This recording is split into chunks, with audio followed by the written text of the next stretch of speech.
કેમ છો વિદ્યાર્થી મિત્રો?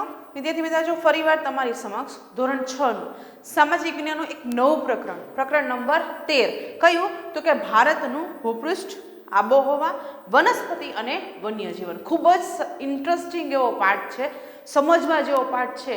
એ આપણો આ 13મો પાઠ છે. પાર્ટ 1 માં આપણે ખાસ કરીને પ્રસ્તાવનાની સાથે સાથે ભારતના જે પ્રાકૃતિક વિભાગો છે, બરાબર, એમના વિશેની આપણે માહિતી મેળવશું. અહીંયા મેં ભારતનો મેપ રાખેલો છે એ આપણા નોલેજ માટે કે ભાઈ ચાલો ઉત્તર, દક્ષિણ કે પૂર્વ, પશ્ચિમની લંબાઈને જે કંઈ પણ આપેલું છે તો એ કઈ રીતે કાઉન્ટ કરવામાં આવે છે.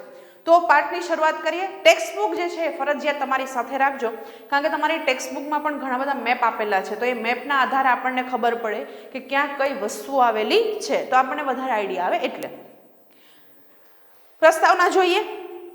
ભારત વિશાળ ભૌગોલિક વિસ્તારવાળો દેશ છે, વળી તે ભૌગોલિક વિવિધતા પણ ધરાવે છે. જો આપણા ભારતની આપણે વાત કરીએ તો ભારત આપણો દેશ છે ભારત, બરાબર, એની ભૌગોલિક પરિસ્થિતિ છે બધે જ એક સરખી નથી. તમે જો દક્ષિણમાં તમે જુઓ તો દરિયા કિનારો જોવા મળે છે, તમે ઉત્તરમાં જાઓ તો ખાસ કરીને પર્વતમાળાઓ જે છે, બરાબર, એ તમને વધારે જોવા મળે છે. પછી એવી રીતે અલગ અલગ આખું ભારતનું ભૂપૃષ્ઠ છે એ કેવું છે, અલગ અલગ છે. આ વૈવિધ્ય આપણને વિસ્મય પમાડે છે. ઉત્તરમાં હિમાલયની પર્વતમાળા, જેના ઊંચા શિખરો 12 માસ બરફથી ઢંકાયેલા રહે છે. જો અહીંયા ઉત્તરની વાત કરીએ, બરાબર, આ ઉત્તરનો ભાગ છે.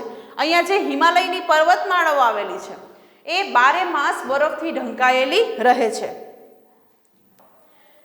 પૂર્વમાં બંગાળનો ઉપસાગર અને પશ્ચિમે અરબ સાગર અને છેક દક્ષિણે હિન્દ મહાસાગર આવેલો છે. હવે જો અહીંયા આ પૂર્વ, આ પશ્ચિમ અને આ દક્ષિણ, એટલે આપણે 3 ડાયરેક્શન તો આપણને ખબર, ઉત્તર, દક્ષિણ, પૂર્વ, પશ્ચિમ. તો શું કીધું તો કે ઉત્તરે હિમાલયની પર્વતમાળાઓ જે છે આવેલી છે, જે 12 માસ બરફથી ઢંકાયેલી રહે છે. પછી પૂર્વએ કીધું આપણને બંગાળનો ઉપસાગર, બરાબર. જો અહીંયા ઘણી વખત તમે મેપ જોશો તો લખેલું, જો અહીં લખેલું પણ છે કે બંગાળનો ઉપસાગર.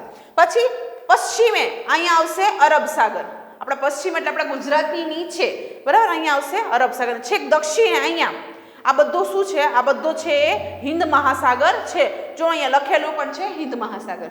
તો ચારેય દિશાઓમાં ભૌગોલિક પરિસ્થિતિ જે છે એ અલગ અલગ છે. અહીંયા હિમાલયની બરફથી છવાયેલા જે પર્વત શિખરો છે એ છે, બંગાળનો ઉપસાગર અથવા તો બંગાળની ખાડી જેને આપણે કહીએ, અરબ સાગર અને હિન્દ મહાસાગર. દક્ષિણે હિન્દ મહાસાગર આવેલો છે.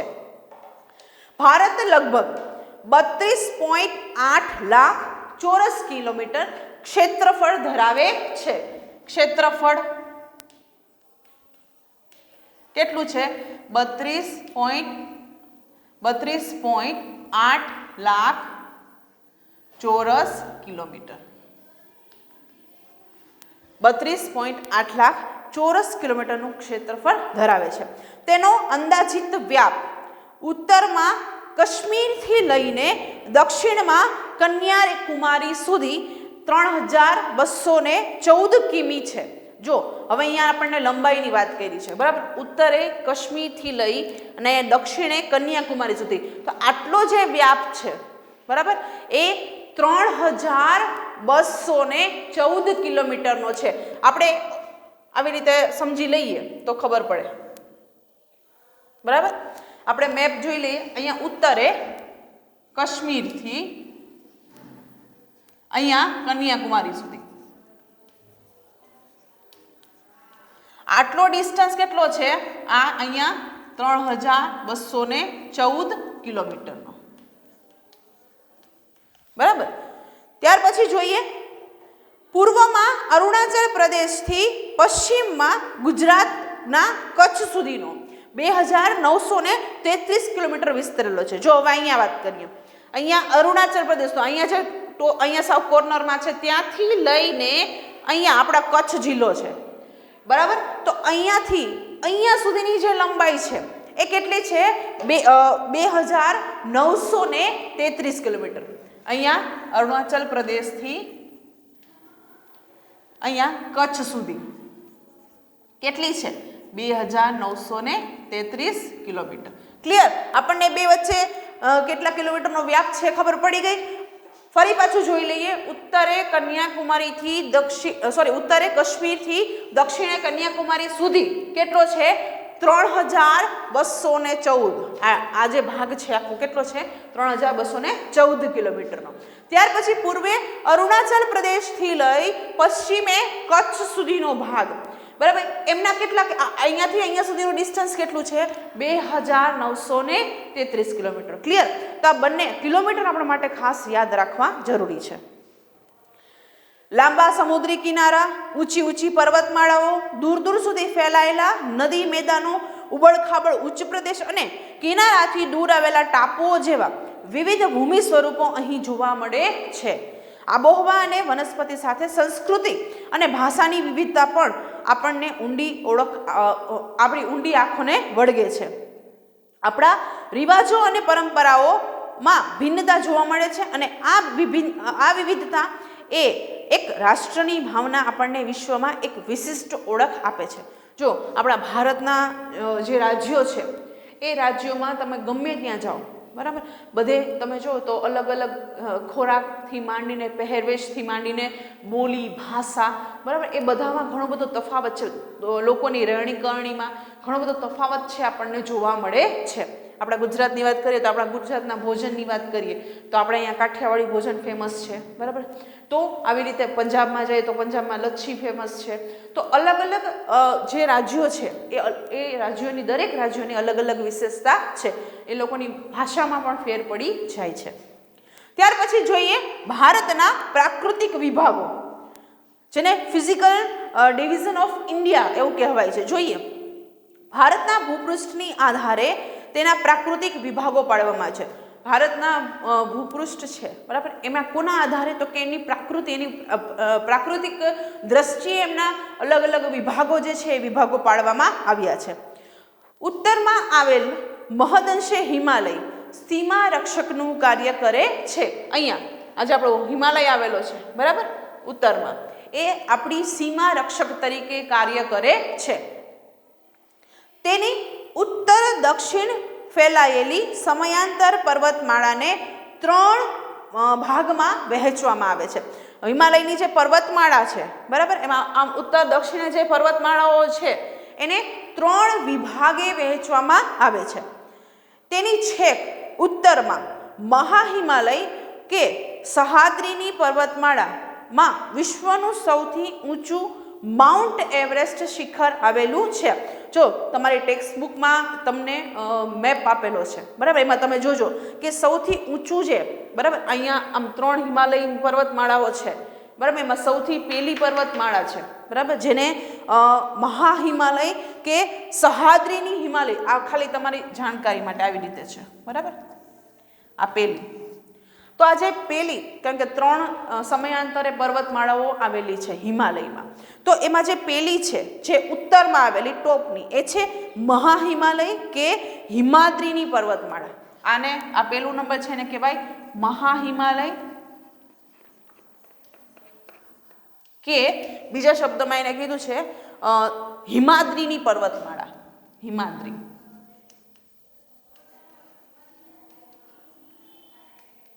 બરાબર. અને આ જ પર્વતમાળામાં જે વિશ્વનું સૌથી ઊંચું શિખર છે જેને માઉન્ટ એવરેસ્ટ કહેવાય છે, બરાબર, વિશ્વનું સૌથી ઊંચું શિખર કયું? Mount Everest.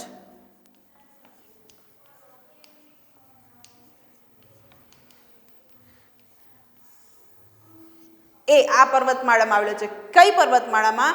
મહાહિમાલય કે હિમાદ્રીની પર્વતમાળા. જોઈએ આગળ. ત્યારબાદ તેની દક્ષિણે મધ્ય હિમાલય કે હિમાચલ નામથી ઓળખાતી પર્વતમાળા આવેલી છે. કોની દક્ષિણે? તો કે આની દક્ષિણે, બરાબર, આજે બીજા નંબરની છે એ, એટલે કે મહાહિમાલય કે હિમાદ્રીની પર્વતમાળાની દક્ષિણે જે પર્વતમાળા આવેલી છે એને મધ્ય હિમાલય કે હિમાચલ કહેવાય છે. આને શું કહેવાય છે? મધ્ય હિમાલય કે હિમાચલ એ નામથી ઓળખાય છે.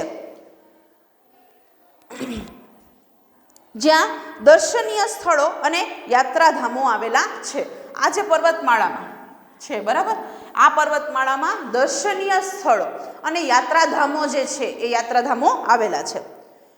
હવે આની પણ દક્ષિણે મધ્ય હિમાલય અથવા તો હિમાચલની દક્ષિણે જે પર્વતમાળા આવેલી છે એને શિવાલિંગ કે લઘુ હિમાલય નામે ઓળખાય છે.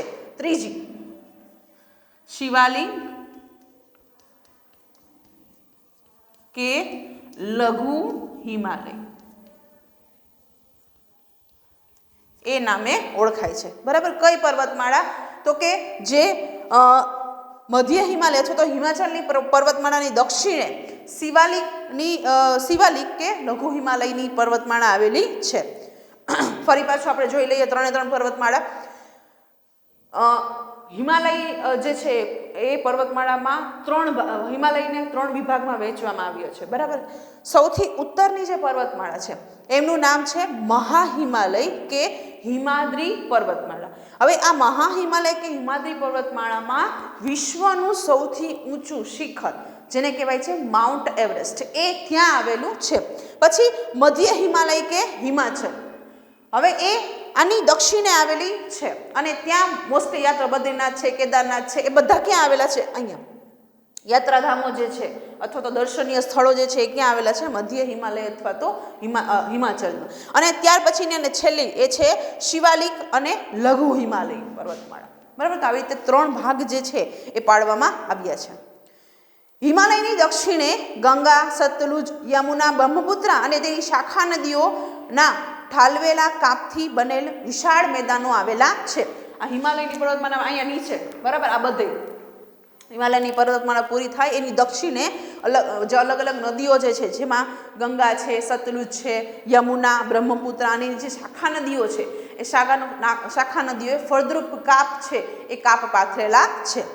આ નદીઓથી બનેલા મેદાન સમતળ અને ખેતી માટે ફળદ્રુપ ઉપજાઉ જમીન ધરાવે છે. જ્યાં પાણીનું પ્રમાણ વધારે હોય, બરાબર, અથવા તો જે જમીનની આજુબાજુમાં પાણીનું પ્રમાણ વધારે હોય એ જમીન ખાસ વધારે પડતી ફળદ્રુપ હોય છે. ત્યાં વધુ ખેત ઉત્પાદન થતું હોવાથી મેદાનોમાં ગીચ વસ્તી જોવા મળે છે. હવે જ્યાં લોક ઉપયોગી મતલબ કે લોકોને ઉપયોગી એવું રોજગારીને જે કંઈ પણ મળી રહેતું હોય ત્યાં લોકો જે છે વધુ વસવાટ કરતા હોય, એટલે આવા મેદાનો છે, બરાબર, એ મેદાનોમાં વસ્તી કેવી જોવા મળે છે? ગીચ. ભારતના પશ્ચિમ ભાગમાં ભારતીય મહામરુસ્થળ આવેલું છે. ત્યાં ગરમી વધારે તથા વરસાદનું પ્રમાણ નહિવત હોય છે. ક્યારેક તો સળંગ 3-4 વર્ષ સુધી વરસાદ પણ પડતો નથી. આ ક્ષેત્રમાં વનસ્પતિનું પ્રમાણ ખૂબ ઓછું હોય છે. હવે શું કીધું એને? તો કે ભારતના પશ્ચિમ ભાગમાં, બરાબર, અહીંયા મહામરુસ્થળ આવેલું છે અને એ મહામરુસ્થળની શું વિશેષતા છે? તો કે ત્યાં જે ગરમી છે એ વધારે હોય છે અને વરસાદનું પ્રમાણ કેવું હોય છે? નહિવત હોય છે. ક્યારેક તો સળંગ 3-4 વર્ષ સુધી પણ ત્યાં વરસાદ જે છે એ વરસાદ પડતો નથી. આ જે મહામરુસ્થળ જે છે ને મોસ્ટલી આ જે રણ પ્રદેશનો એનો ભાગ હોય છે ને એને કહેવાય છે. ઉત્તરના મેદાનોની દક્ષિણે ઊંધા ત્રિકોણાકારે દખ્ખણનો ઉચ્ચ પ્રદેશ આવેલો છે. જો તમારા આ જે ભાગ છે એ ઊંધો ત્રિકોણાકાર દેખાય છે ને, તો આ જે દક્ષિણનો આપણો ભાગ છે જેને દખ્ખણનો પ્રદેશ કહેવાય એ ઊંધા ત્રિકોણાકારે આવેલો છે. તેનું ભૂપૃષ્ઠ સમતળ નથી. તેના કેટલાક ભાગો ઊંચા તો કેટલાક ઓછી ઊંચાઈ ધરાવે છે.